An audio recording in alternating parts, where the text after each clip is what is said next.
and welcome to another episode of Cosmos with Cosmos. I'm Liz. I'm Mike. And I'm Brent. And you're here for another edition of High in the Sky, this episode for March 2025, even though apparently the social media post image made it look like it was March 25th was the thing, but I was just abbreviating 2025. So March 2025, we will be discussing what's up in the night sky for March, along with the latest astronomy news. But before we get into it, the main premise of the show is, what are you drinking, Brandon? Hi, thank you for inviting me on the show. Today, I am drinking a pale spring still clinging to winter's chill. Hey, you know what I'm also drinking? What's pale that? spring still clinging to winter's chill. Mike, what are you drinking? Same thing. Cheers. Hey! Nice. Brandon made this drink last night and shared it with us, and we were like, oh my god, yes. Except we made a little bit of a change to ours. So, Brandon, tell everybody what's in your pale spring drink. Of course, so what I have here, 4 cucumber slices, along with 4 blackberry berries that have been muddled together with vodka and tonic water, and then garnished again with a slice of cucumber. And for us, instead of tonic water, we used ginger beer. Oh, that is a nice little one. Yeah, so it's nice. It's a very and refreshing. Oh, you put lime juice in it too? Yeah, because it's Moscow milk. Oh, okay, so you made it you went with the whole. So, it's good. Except on this one, because I did make them the previous nights, I ran out of tonic water, so there's not much more than just the vodka. Vodka. So it's might be a little rough in here. Blackberry cucumber vodka, which I won't knock it. I had to pregame. Yeah, he had to test the drink, so Mike's already. It could be a wild ride, everybody. Especially with the shots that we will be recording after this episode. I actually have homemade nachos ready to go because I know I'm going to be peckish after that. Nice. Nachos. No, can't go get any. Well, you'll be able to drive. Nope, probably not. But we have Jack Ritz crackers. We have some Ritz. Yeah, feeling ritzy. Jack is drinking a strawberry and blackberry malt. Ooh. That sounds real nice. I like that. He always has the best stuff. I know he does. If you like space or you think we're fun, follow us on all the things at Cosmos with Cosmos, pretty much everywhere. We are still on Twitter which is at Drinking Cosmos, but we might delete that soon. I don't know. Who gives a shit about Twitter? Fuck Twitter. Also, check out some friends of ours that do some cool shit, like Katie Davison, Wildixia, Wildixia on Etsy. She's an amazing artist. Yeah, she is. She's the best. So check out her work. Also, the real Mr. Proctor on YouTube, who does a lot of, he does some Blender tutorials, which are not using blenders to mix stuff, but the Blender program, that's a modeling software program. He also does some really cool shit with like Kids Peak and the observatories down there, and he's just all around great fun guy. And of course, rollingbluffsplanetarium.com if you're in the Council Bluffs, Iowa area. Jack, not the dog Jack, the human Jack, who makes great drinks.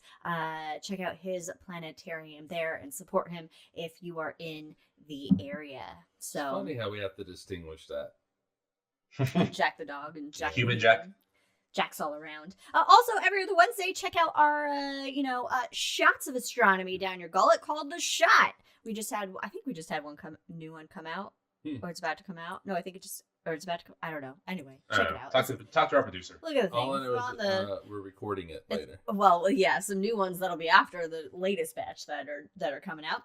And while you're watching us, watching the live show, watching this version of the podcast, well, no, if you're listening to it too, just kidding. I don't know what I'm talking about. We got some rules. We got a little fun game. If you hear any dogs barking, take a drink. And if we get extra nerdy and make any Star Wars or Lord of the Ring references, take a drink. Shirts don't count, so. Everybody listening, Liz I just showed my shirt and it says "I am no man" on it. I love that. Yeah. Anyway, all right, Let's get high in the sky. You guys ready to get high in the sky? Let's do it. Yeah, man, let's do it. Ironically not. That was my high voice. Yeah. I don't know. Hey guys, want to get high? Want to get high? Want to get high? Or the Keanu. Hey, I'm Keanu, man. Can you do the podcast in that voice, the Keanu voice, the entire time? Right. Hey guys, so I don't even know. I went a little Matthew McConaughey a little bit there. All right, so typically for High in the Sky, we like to do a constellation highlight, but since March is the beginning of spring, I decided to go with an asterism known as the Spring Triangle. So what's the difference between a constellation and an asterism? Well, an asterism is a shape that we make up that belongs to official constellation or multiple constellations. And so the Spring Triangle is made up of 3 stars, Bootes. Arcturus in the constellation of Bootes, Spica in the constellation of Virgo, and Regulus in the constellation of Leo. However, if you prefer an equilateral triangle, then you can substitute Regulus with the star Denebula. Tail of the line. The tail of the line. So instead of the heart of the line, which is Regulus, you can do the tail of the line if you like your triangles to be equilateral. Equal. I do like you that. You like that? Okay. Yeah, but Denebula it brings is comfort to it. it's not as bright of a star as Regulus, so just but you the know. sides are all equal. Yeah. I know you would prefer an equilateral triangle. So Yep. anyway, so we're focusing on the Spring Triangle for our highlight, and you can actually find it using the Big Dipper, which is another asterism. It belongs to Ursa Major, the Big Bear. It's the body of the bear, basically. So the handle of the Big Dipper is the tail, and then the bowl of the Big Dipper is the body. So you can find the Spring Triangle. I was going to say winter. There's a winter triangle. There's a summer triangle. There's so many fucking triangles in the goddamn sky. But the spring one, you can all use you need is 3 stars. There's a lot of 3 stars. I know, it's true. There's a lot of triangles. Triangles all the way down. You can use the handle of the Big Dipper. Try to, we're not going to talk. We're not talking about He Who Shall Not Be Named yet. We'll save that shit for the hangover. So you can follow the handle of the Big Dipper to a bright orangey star. It's the brightest star you hit, basically, if you just draw an imaginary line from the handle, and that is Arcturus in Bootes. And then from Arcturus, you can spike on over to Spica in Virgo. And then to find Regulus, you can actually use the 2 stars on the inside of the bowl, and those point to the bright star Regulus. You see, Brandon, I told you she did not need notes. This is just a planetarium show for her. It is pretty much a lot. Except, I'd have like a laser pointer and more visuals. I know.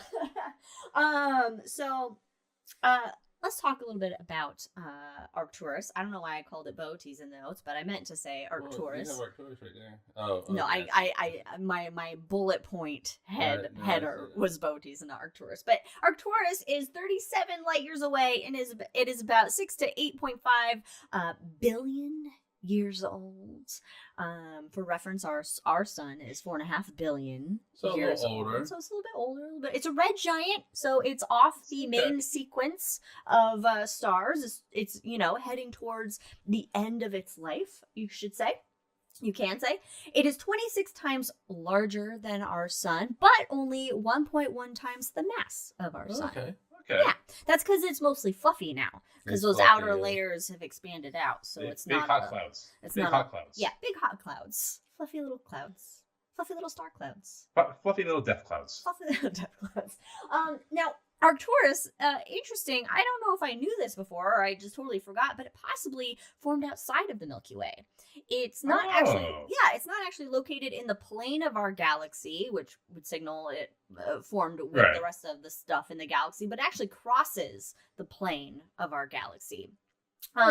So the star is the namesake of a group of 52 other stars named that's called the Arcturus Stream, and I have a new band name. Arcturus Stream, I like it. And they have the same proper motion, and so it's proposed. It's hypothesized that they are remnants of an ancient dwarf satellite galaxy that the Milky Way gobbled up, basically. And what do they call that? Galactic cannibalism. Hell yeah. I love it. I love it. Okay, so you like it so much because you watched all these horror movies. Well, that's part of it. I mean, I like anything that's like, it's like a galactic disembowelment. Oh, that's cool. It's like taking out this black hole at the center, disemboweling it. Yeah. I was also disappointed. So in the notes, you have a word that I was excited for you to use, and you didn't use the word. You said that the galaxy was assimilated, and I was going to make a whole Borg reference. Did not come out. Yeah, I paraphrased myself. Okay, so our next star in the summer triangle. So we got Arcturus, cool. Well, hot star, it's cool. It's cool. It's neat. It's cool. It's neat. It's neat. The next one's Spica in the constellation of Virgo. Virgo, large constellation, very dim stars. Unfortunately for this lady. It is 250 light years away, and it's a binary blue-white star. So you have Spica A and Spica B. Respectively, they're 7.4 and 3.6 times the radii of the sun. So a little bit bigger than the sun. Spica A has 12,000 times the luminosity of our sun. So wear your sunglasses. And Spica B is about 1,500 times the luminosity. And they have an orbital period of about 4 days around each other. That's quick. So they're pretty close. They're only about 0.12 AU separation. AU stands for astronomical unit. 1 astronomical unit is 93 million miles, the distance between the Earth and the Sun. So how many miles is that? It's 0.12, Liz. I don't math it. 12 million, roughly. Okay. Mercury is 40 million miles from the sun. So this is 1/4 that distance. So it's 1/4 the distance of Mercury to the sun. And because they're so close, that means their gravity really affects each other, right? So they're actually eggs. They're distorted into eggs. Egg-shaped. How much do those eggs cost? They're probably cheaper than fucking eggs on Earth, let me tell you. The next star, the third star in the summer triangle, if you're going for an isosceles triangle, I don't know, what are the different types of triangles? Well, yeah, I guess it would be isosceles because it's not equilateral. Yeah, and right triangle. Or right triangle. It's probably not a right triangle. It'd probably be more of isosceles. Isosceles will have 2 equal sides of the 3. I don't know. Maybe we should measure it. So Regulus. Okay. 79 light years away. And it is a quadruple star system. It has 2 pairs of binaries. I know, shit gets crazy out there in the universe. I swear, these stars.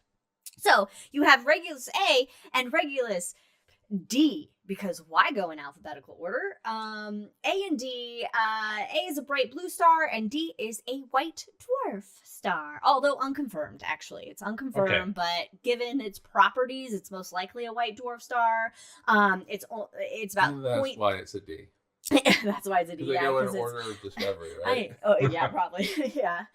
So Reg A is 3.8 solar masses, and D is 0.3 solar masses, and they have a 40-day orbital period, so they're about 0.35 AU apart from each other. Almost the distance between the sun and Mercury. Almost, just a little bit closer. We're getting there. Yeah, Regulus A actually has it's A-shaped due to its rotational speed.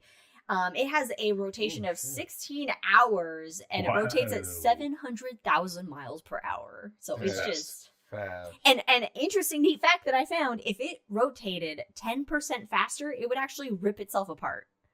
We need this to happen. Right? Oh, God. That's just be so cool. Anyway, Regulus B and C, they are an orange dwarf and a red dwarf, not visible with the naked eye. So when you look at Regulus, it's basically, Regulus is named after just all of them. So you can't distinguish them. And so they're like tiny stars. I forgot I have a picture. I have a picture. But I think even with like a regular telescope, there you go. You can't split stars. Oh. Well, you can with like a super telescope, because like super telescopes. Or some great observation. So this image shows Regulus A, and D, and then Regulus B and C hanging out. But just from our own eyes, from here on Earth, it just looks like I might be wrong. It just though. looks like one happy point of light. One happy point. I like that. One happy point Yeah. of light. I like it. Now, if you are a fan of the equilateral triangles, you can sub into Nebula. It is 36 light years away. It's a white main sequence star.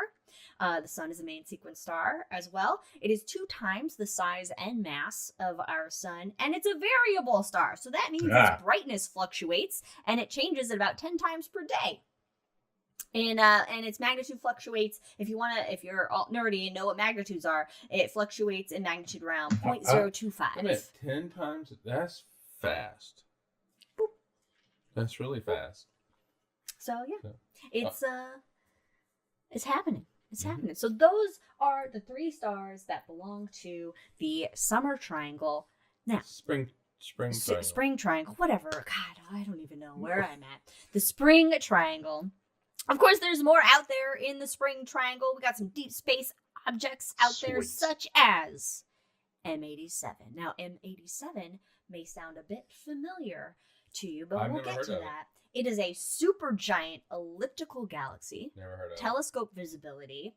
It's 54 million light years away and 130,000 light years across. It has several trillion stars in it. Oh. 15,000 globular clusters. Oh, like that's a lot.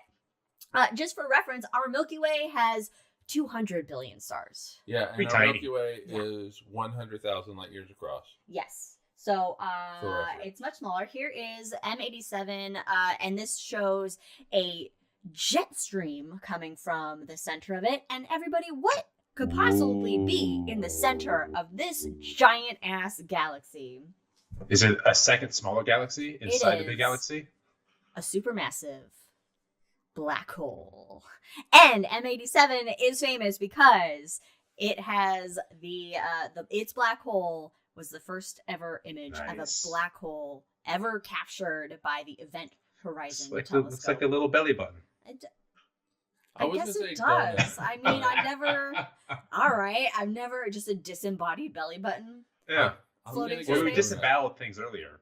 That's true. We're disemboweling and disembodying. Does that mean like that inside of a black hole there's lint? Just a little speck of lint. That's what happens. Is that an innie or an outie? I guess it would be an innie because nothing comes out. But it's got jets. So it's got jets. So how are we defining this black hole? Innie or outie? What's the whole outie? I think it's got to be an innie, right? I would think all black holes are innies, like you were saying. Yeah, right? But it's got an outie. A little bit too. Somebody get NASA on the phone. You know, it's like Jack says angry anus. Well, I guess it's just like it does look a little bit inflamed. It's just like the Thor Ragnarok, where the devil's asshole. Anus. Yeah. Devil's anus. So another deep space object in the spring triangle is M49. It is the brightest galaxy in the Virgo cluster. The Virgo cluster is a cluster of 1,500 galaxies. And it's the brightest one. It's a giant elliptical. So elliptical galaxy doesn't have the spiral arms like we see in the Milky Way galaxy. Basketball, football shaped bundle of stars.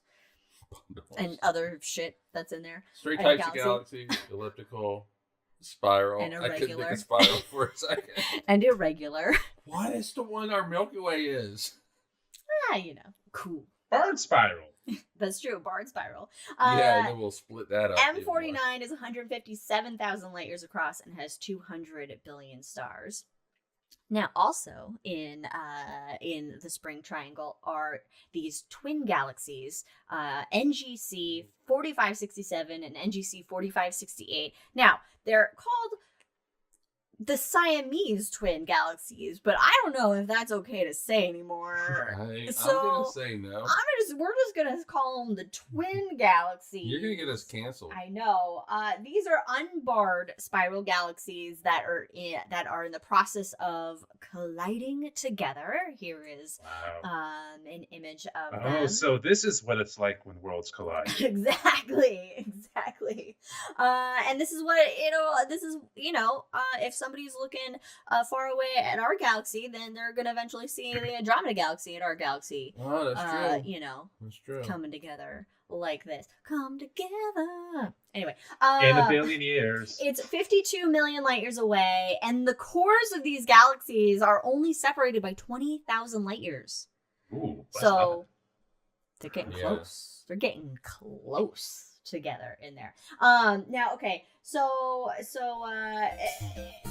Spring Triangle has like 10,000, you know, a billion other things in it. Okay, so you can just Google it. You can Google all the cool stuff that's in this direction of space. Space has a lot of neat stuff. Now, typically, with the constellation we talked a little bit about mythology, but because we're just talking about kind of the stars that make up these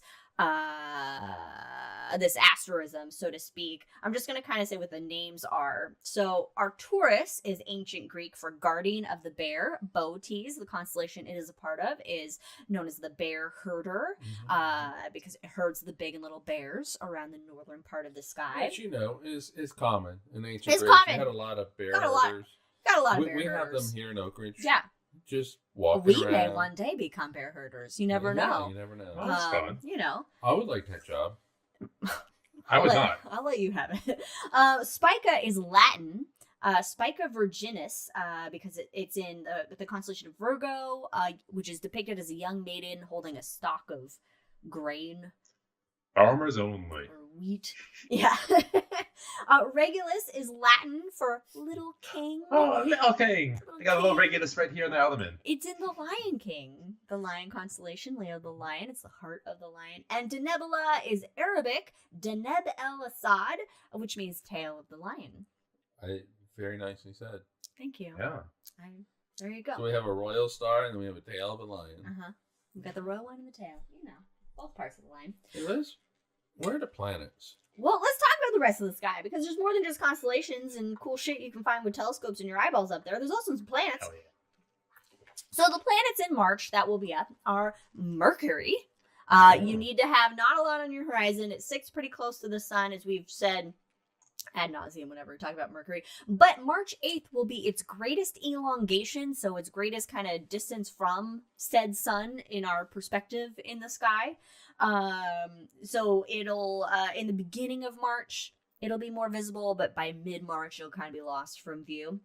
Venus is setting 3 hours after sunset, so you got time to see it. By end of March, it becomes Lucifer, the morning star. Hey.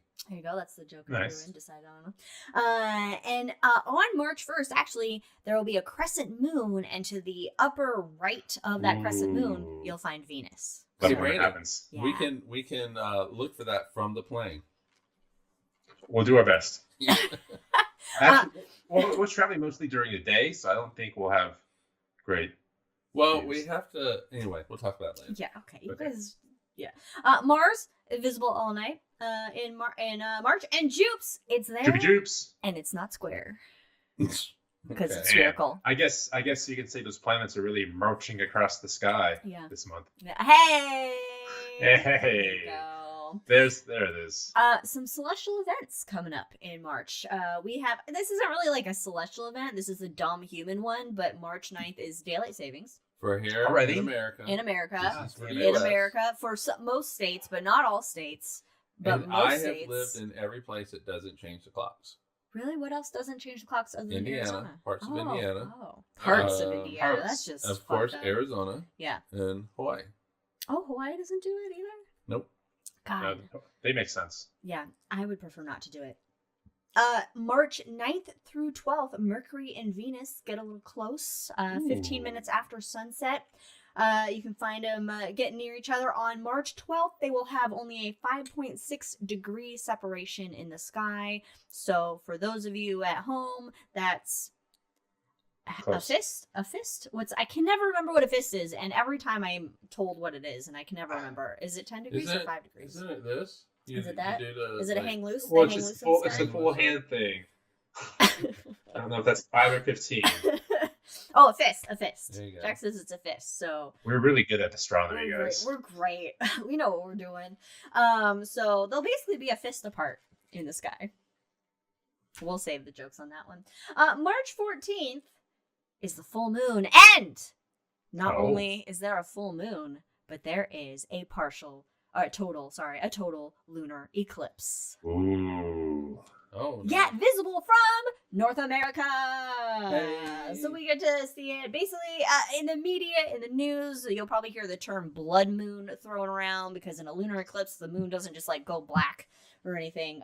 It depending on the quality of the atmosphere, the particulates in the atmosphere, the more red or brownish it might, reddish brown, it might turn. But it begins, it basically goes from, and I'm going to use Pacific Daylight Time, since we'll be after Daylight Savings Time, 8:57 p.m. Pacific Time to 3 a.m. Pacific Time. Totality will be at 11:26 Pacific Time, so perfect. And we'll be jet lagged, so we can watch the whole thing. Yeah, I know, right? Well, it'll be visible from all of North America. Well, I will have gotten back the day before. You'll be back already. Okay, I get back 2 p.m. that day. Okay, never mind. And this full moon, also called the worm moon, which is not appealing. Is it like a tequila moon? It's a tequila moon. Oh, Hey, that's fun I like one. that. Tequila moon. The original thought was because this is when like earthworms come out and birds like to eat it. But some research showed that in the 1760s, Captain Jonathan Carver basically wrote based on the Nowdoasi, Dakota, and other Native American tribes that the worm moon refers to a beetle larvae which begins to emerge from the thawing of bark of trees and other hideouts that the larvae is in. I see, it's a tequila worm. All right, we hereby, Cosmos Decree. with Cosmos, decree that the March full moon is known as the tequila moon. Here. You're welcome. And Bully. I can't stand tequila. Unless it's no. in like that spicy margarita mix. The shit's good. Anyway, March 20th, springtime is official. Hey. March 20th, the spring begins, the spring equinox, equal day. Equal day and equal night? Equal day, equal night. Yeah, that's what I thought. I was like, wait a minute. Yes, okay. You got it. I got there. So March 20th, and then March 29th, there will be a partial solar eclipse. We're just getting eclipsed up and down in March. This one's best visible from Canada, but Greenland and most of Northern Europe, red, white, and blue land, and Northern Russia so have close. a shot. So everywhere that we're trying to apparently conquer now will be visible. Greatest eclipse will be at 10:47 Universal Time. I didn't do the conversion on what that means. Oh, that's about, like, for us, Yeah. I think it's going to be about, at that point, like 3:47 in the morning. Okay. So Yeah, almost, but we won't see it anyway. So, but 10:47 Universal Time. And there's no meteor showers in March. Or at least not No that meteor really- showers? None that I think really. There might be one, but it didn't seem like it was. Oh, so worthy. you got, like, all, Yeah, like, uppity about it. I Like, got little I meteor don't shower like that one. elitist. So I'm not going to put... I didn't even read about it. I didn't even. What? Damn. So some fun things going on in March, of course. Okay. Big seasonal Check it changes. out. Cool. Yeah, I like the triangles. Those are cool. Yeah. So find challenge. How many triangles can you find in the stars? Oh, Many. So Many, but there's many. you just need 3. That's at least 12. 3 stars. Oh my gosh. All right. You know, I think I need to make a planetarium submission where it's just triangles. Just triangles. I just draw Right. triangles. Triangles all the way up. Triangles all the way up. Yep. Ooh, nice. Hey. Ready for this next transition? Yeah. Beep, beep, beep, beep, beep, beep, beep, beep, beep, beep, beep, beep, beep. You heard it first here on Cosmos News Network, the latest in astronomy news. That was. You gotta do it all. I'm getting worse at Do it. the whole thing. I need to watch some old timey newscasters really practice it. Maybe I Well, should come get a on dialect down. coach. Well, you'll I have got to them do on it. YouTube. It's ready to go. Yeah. All right. So the first article comes from space.com. I thought I would start out with something that's a little bit of a bummer. Before we Get it over with. Yeah, we'll get it over with.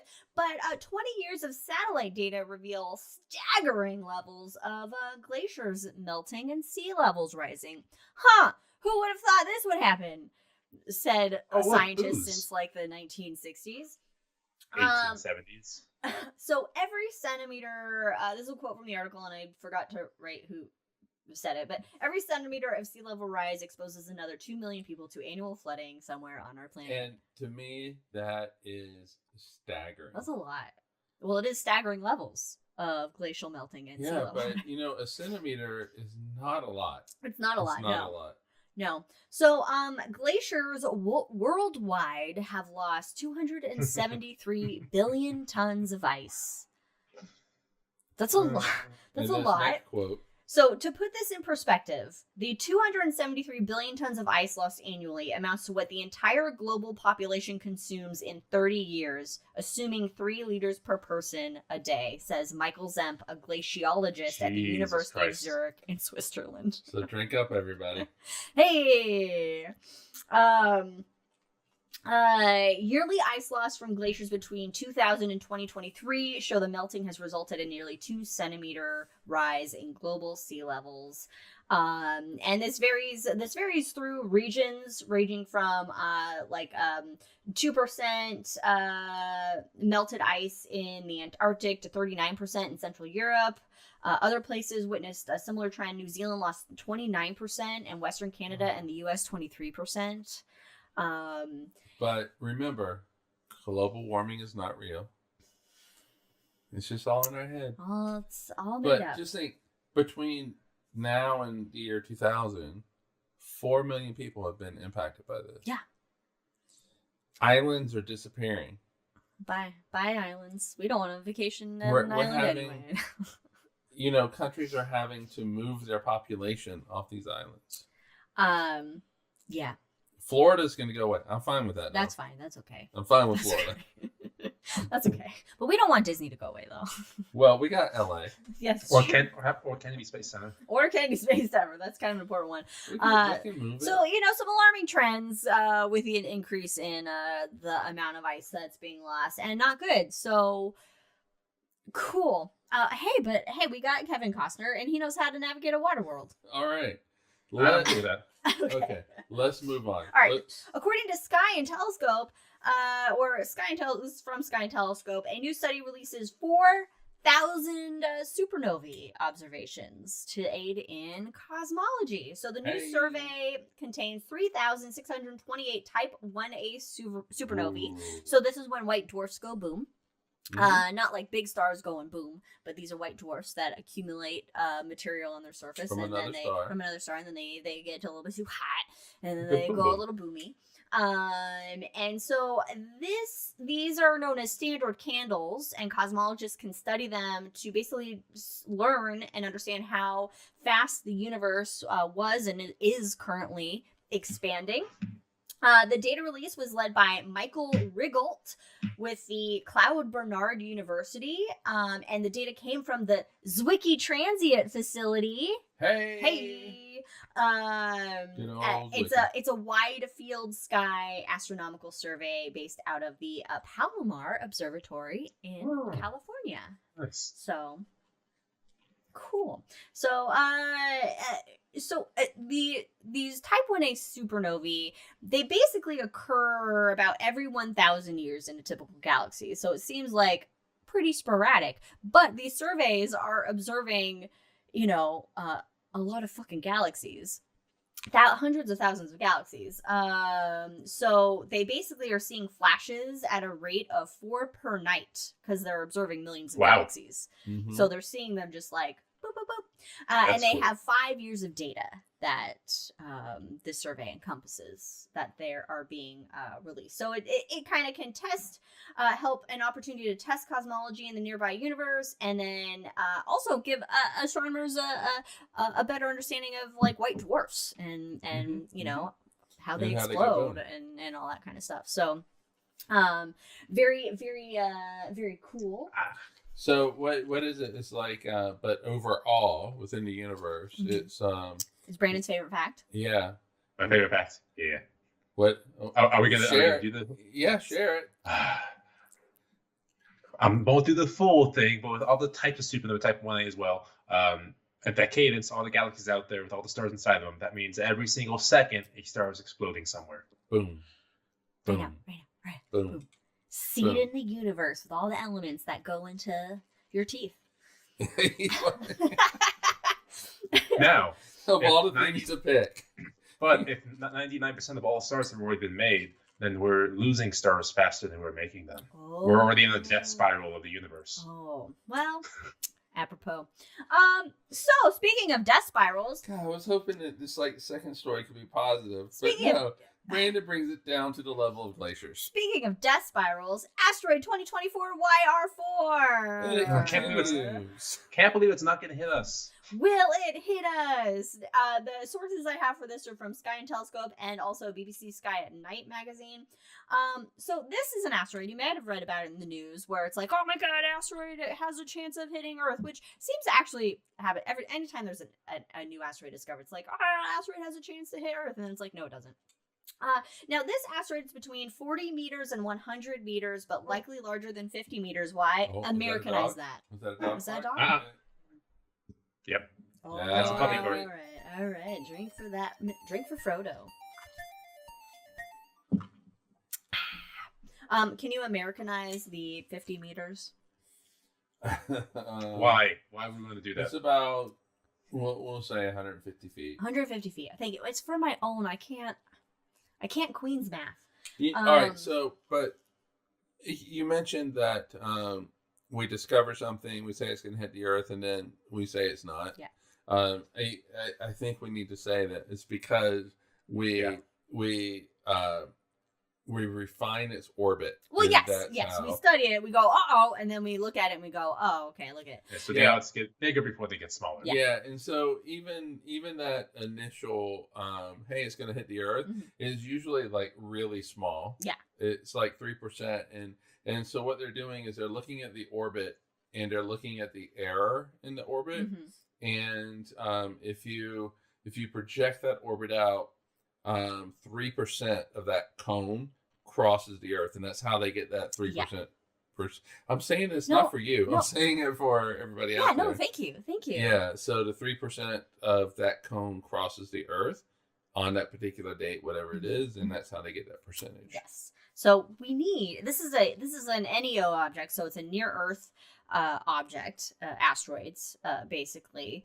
And so these ones, they all of the NEOs, they cross the orbit of the Earth at some point, and so it is very important to have eyes, telescopes, people looking for these and studying them and doing all this math to calculate their trajectories, predict their trajectories. And that involves funding. People. Hey, yes. It does. Lots of funding, and there's not enough funding going to it. But if this asteroid were to hit the Earth, it would cause severe damage to a local region. So fingers crossed, it hits the White House. Cheers. And if it will, it'll be a very Merry Christmas on December 22nd, 2032. Now, initial studies put it at a 2% chance of hitting the Earth. Now, after the refined observations, it has a 0.27% chance, not 0% chance. However, the James Webb Space Telescope is set to study it in May. It won't have a lot of time, though, to really observe it a lot because it will disappear. We won't be able to see it anymore, and it won't be visible again until 2028, which then we can do further observations and further refine its predicted orbital path. We'll be like, in 4 years we all die. Or at least like a small little part of the world will die. Well, you never know what happened. All right, so I'm proud of us. We got through that entire thing without a single Bruce Willis reference. I thought of it many times. We all thought about it. All right, so from another one from Sky and Telescope, the 9-ringed record-breaking bullseye galaxy. Uh-oh. It is. I've seen this one before. It is the one galaxy to rule them all. mean, come on. It's there. It's right there. We're gonna have like corrupted galaxies now. I know. Like dark matter instead. Okay, for this little bit of news, we will suspend that rule. Suspending rule now. So observations made by Hubble. This galaxy has an unprecedented 9 concentric rings. Now, there have been galaxies found that have 2 or 3 rings. This one has 9, and it looks like this, which is really cool. So it is a type of spiral galaxy, basically. Ooh. And it's called LEDA, LEDA 1313424. Yay. It's a smaller blue dwarf galaxy that passed through the larger galaxy's core about 50 million years ago, and that's what caused this sort of like rings around it, like a rippling almost. It is located 560 million light years away in the constellation Pisces. It is 250,000 light years wide, which is about 2.5 times the span of our Milky Way. And so what happened was that the collision between these galaxies occurred in like just the right way, that it gravitationally warped the giant galaxy into this like ring configuration. And it's really rare for like galaxies to pass through like the center of another galaxy to cause this. So it's also known as like the bullseye galaxy. And there is a possible 10th ring to it as well. They were deceived. Another ring was made. Nope, it's been suspended. I know it's been suspended. I'm taking us back to ourselves. Well, it looked like you were gonna press drink. It's still I didn't press it. Now we have to drink. It was just on there. Drink. Okay. Well, I mean, whatever. That's the name of the show. And so those rings actually they expand outward in time. So I just thought that was fun. I was like, look at this neat galaxy hanging out there. You know? Yeah. All kinds of fun stuff happens in space. Speaking of fun things, from space.com, astronomers discover Quipu. Oh, I love that name. The single largest structure in the known universe. Take that, Monica. It's aliens. No, it's not. It's a superstructure in which galaxies group together in clusters and like clusters of clusters and clusters and clusters all the way down. Clusters all the way down. It is 1.3 billion light years across, and it has it contains 200 quadrillion solar masses. What is a quadrillion? I don't. Is that the next thing up over like trillion? I don't. It's a lot. Oh, is that like 8? Brandon looked frozen until he moved his eyes, and I was like, "Oh, okay." So I was trying to think how many zeros that is. It's a lot. It's a lot. Oh, is that like? Oh, okay. All right. You do some math. Okay, so Quipu, that's actually an Incan system of counting and storing numbers using knots on a cord, which is kind of fun. It is between 425 million and 850 million light years from Earth. The current contender for the largest structure in the universe is something called the Hercules Corona Borealis Great Wall, which is kind of like this according to the article, a mysterious concentration of matter located 10 billion light years from Earth and spanning an estimated 10 billion light years across, but its existence is disputed. Hey, Federico's got Federico. 1 to the 15th power. Is that? Yeah. But however, in Great Britain, it's 1 to the 24. So it's like, come on, can't we agree on numbers and names? No. But Jesus Christ! All right. Anyway, Federico, man, I'm sorry, dude, about you guys in France today. That was rough. That was rough. Okay, so there were this study that found Quipu also found 4 more superstructures. The Shapely, the Serpens Corona Borealis, the Hercules, and the Sculptor Pegasus. If these names sound familiar, they are constellations, which gives you the general direction in which these superclusters are located in our sky. But also, aren't they superclusters we're involved with? Yeah, we're in the... We being the Milky Way? Yeah, we're in... I don't know what one we're in. We're in something. I think we're... one of these. I don't remember. The Sculptor Pegasus, maybe. So all of these superclusters contain 45% of the universe's galaxy clusters, 30% of the galaxies in the universe, and 25% of matter in the observable universe, and they make up 13% of the universe's volume. Oh wow! So can we just say the biggest giant structure is the universe? Yeah. Let's just be lazy with that one. I mean, but these are yeah. At that point, this takes 50% of the universe because it's a single structure. Well, that's just kind of bunching numbers around. So basically, it's just the universe. It's just the universe. Clusters. It's just, I don't know. It's concentrated areas of the universe. It's pulp. It's pulp of the universe. Oh, okay. I like it. Okay. Anyway, all right. This one's for this article is for Fancy Physics Man from space.com. Einstein wins again. Quarks obey relativity laws, says the Large Hadron Collider. Special relativity, that is. It's in a first of its kind experiment to discover if the universe's heaviest elementary particle, which is a particle that's not composed of other smaller particles, always obeys Einstein's theory of special relativity. You need to define that a little bit more. I've defined it as much as I've copied it from the article. LHC's compact muon solenoid detector wanted to know if one of the rules upon which special relativity is built, called Lorentz symmetry, always holds. Lorentz symmetry always holds for top quarks. The top quarks. We like Lorentz. Not the bottom quarks, the top quarks. Okay, so this Lorentz symmetry states that the laws of physics should be the same for all observers who aren't accelerating. Yep. So they're not in motion. No, they're not. They're not accelerating. They're not accelerating.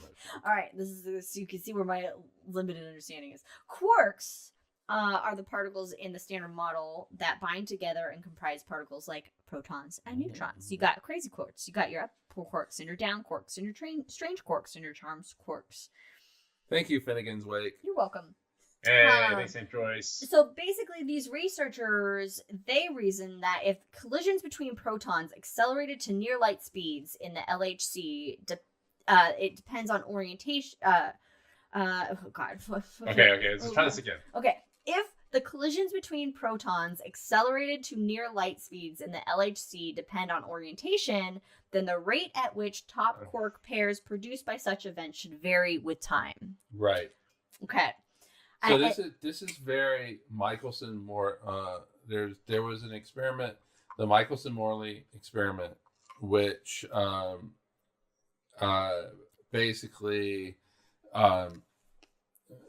disproved the ether of the universe. Oh man. Yeah, and so check out our episode on Aristotle where you can find the word ether. Well, yeah, but so at the time the question was, if you shoot a beam of light this way and then you shoot it 90 degrees from that, so you split the beam. Don't want to split those streams. Oh no, you don't want to cross the streams. You don't want to cross the streams. So is there going to be a difference? And there wasn't a difference. And so you had a mirror, it comes back to a detector and all that kind of stuff. And so because if you shoot the light towards the direction that the Earth is rotating, are you going to see a difference between that and shooting at 90 degrees to that? Oh. So it's not affected by the Earth's rotation. So that's what they're doing here. That's what they're trying to do. Okay. So, so because of this, they're saying that like the number of quarks created should depend also on what time of day the collisions occur. So using data from Run 2 of the LHC, which was conducted between 2015 and 2018, the CMS found no such deviation. They basically found no sign of Lorentz symmetry breaking, and thus no evidence of top quarks defying Einstein, no matter what way proton beams are oriented or what time of day the collisions occurred. So, hey, Einstein knew his shit. At least with special theory of relativity. Knew his shit and didn't think quantum was a thing. But it's cool. You know. So those are like the some of the most recent astronomy news that I found that was fun. I do have some fun thought experiment articles for The Hangover for us to discuss. Well, we have to start with a question in The Hangover that was posed last night between the three of us. Oh God, fuck! I already forgot it. No, I remember it. No, I forgot it. I'll remember it before we start The Hangover. Oh, well, I'll tell you what it is if you want to know it now. Yes, do it now as a preview for people so they can tune into The Hangover. If you were to meet aliens. Oh, right. What would you give them? Right. Something you have. What you have, what you own. What do you own? What do you own that you would show to an alien, that you would give to an alien and just one thing that you would give to an alien. This came from an episode of Taskmaster that we were watching. So we pose that to you, chat, to our audience to think about. And you can tune in to The Hangover. Yeah, I already gave everybody my answer for our discussion on this from last night, but I would love to hear everybody else's answer. Yeah, think about it now. Okay, well, thank you guys, everybody, for joining us for High in the Sky for March 2025. Again, check out that spring. I almost said summer again. God damn it. Well, because the summer triangle is the one that's known. Yeah, so the spring triangle, check that out up there. Check out the total lunar eclipse during the full moon on, scrolling back up to my notes, on March 14th from North America. And, support science and education and everybody that participates in that. And don't forget to call your representatives. Call your fucking representatives if you're in America. Possible. If you're And by the way, even Trump wants you to resist because he keeps going like that, which is the sign of resistance. So he wants you to resist him. So resist. And like Brandon said, call your representative and we will get through all this shit. So cheers, everybody. Bye, everyone. Thanks for joining us.